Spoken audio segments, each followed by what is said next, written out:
It's another Wonderful Wives Wednesday, and I am excited. And so, let us begin.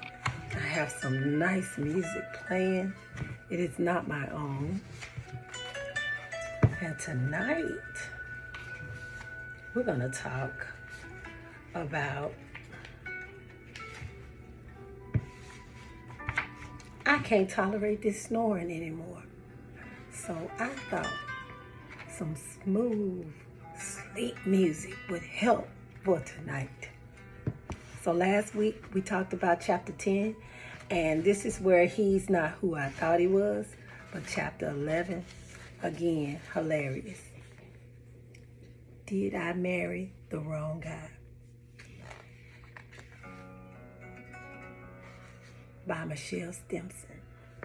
So, get the book. If you don't have the book, shame.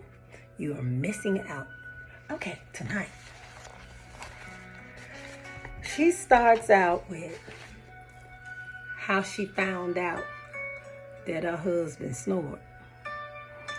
And so, she said it's with a somber face that she dedicates this entire chapter of the book to the problem of snoring.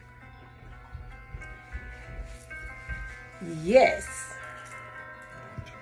I know there are dozens of things a person can do to irritate one's spouse, but this snoring takes the cake for me, or at least it used to. So she said when her and her husband were dating, she said that they stopped by the house and she was over there and they were watching TV and so she said that she was probably,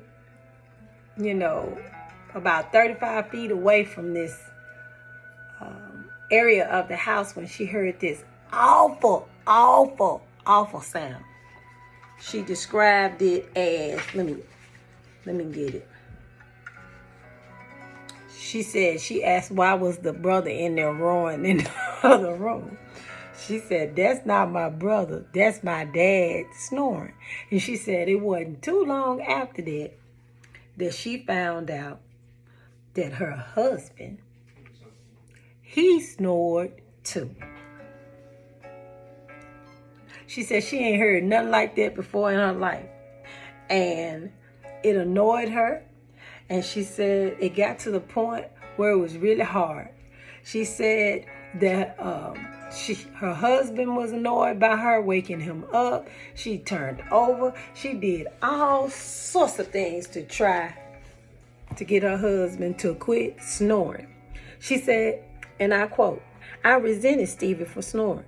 He resented me for waking him up in the middle of the night for no reason. I accused him of being exceptionally obnoxious snorer. So, and I can even record, I have recorded him to show him how loud he was. He said I probably turned the volume up. Nothing seemed to work. They tried nose strips. His nose sweated nice, so that won't work. She said earplugs didn't work. The bonus snoring vibration effect. She said NyQuil did work, but then there was this whole drugging myself thing that she had a problem with. So it wasn't a long-term plan. So after nearly a decade, listen to this, a decade is 10 years of this midnight bed shuffle, she said, because all this time, they had not slept together in the same room. They may start out together, but one would end up downstairs, somebody would end up somewhere else. So she decided to talk to one of her newlywed girlfriends and confess about her weird sleeping arrangements. She said, and her friend told her the truth. She said, y'all got to do something. That's not normal. It's got to be affecting your marriage. So they done start sleeping in other beds, other rooms, thinking that this was the solution to this snoring problem that was going on. So the author tells us it was an aha moment, a light bulb moment, as the author describes. I had never considered this, as an arguing in the middle of the night followed by sleeping in separate beds might be impacting our marriage. They were arguing, y'all. Duh. Still, I didn't know what to do about it. Somehow, some way, it occurred to me to pray about the situation. But what was I supposed to pray about, she says. God help my husband stop snoring. God make me sleep like a drunk person. Was this the whole thing somebody's fault? Was there a scripture on snoring? Though I was unclear of what to pray, I took the matter before God in a jumbled, confused mess of words. Thank God he knows how to make sense of our confusion. I can't tell you when God did it. This is her. But he did. That's weird. We slept in the same bed together all night long, and I didn't even have to tell him to turn over. So the moral of this story is, the author says no matter if the problem is snoring, annoying habit, pesky characteristics, God has a way of fixing things. He may fix your husband. He may fix the way you respond to your husband. Let me back that up. He may fix the way you respond to your husband. I know that's what worked for me. He may be fixing something in you that only can be addressed by continually chipping away at the old. Trust him to create the best resolution in practical matters. No job is too big or loud for God. So again, snoring, any of those ugly habits that seem to bother you about your husband, take them to God in prayer. He will hear you.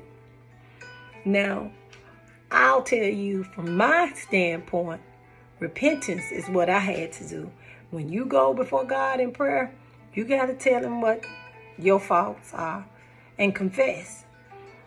And then present what you have to him, and he'll help you. So tonight, we're going to pray. We're going to pray for all those little pesky habits, all those little situations and problems that seem to annoy you about your husband. I got a little tickle in my voice.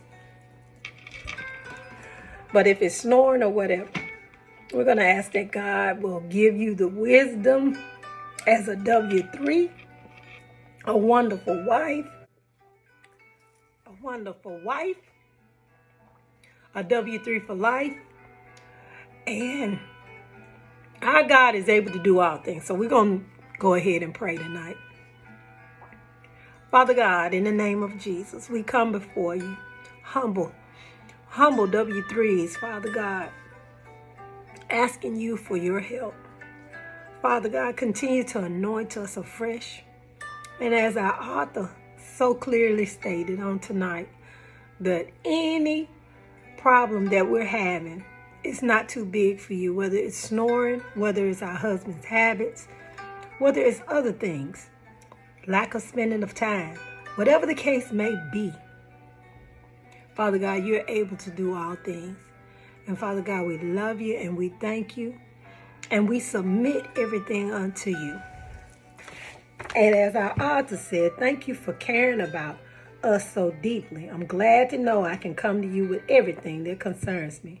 Show me where my life may be out of line with your will. Again, repentance.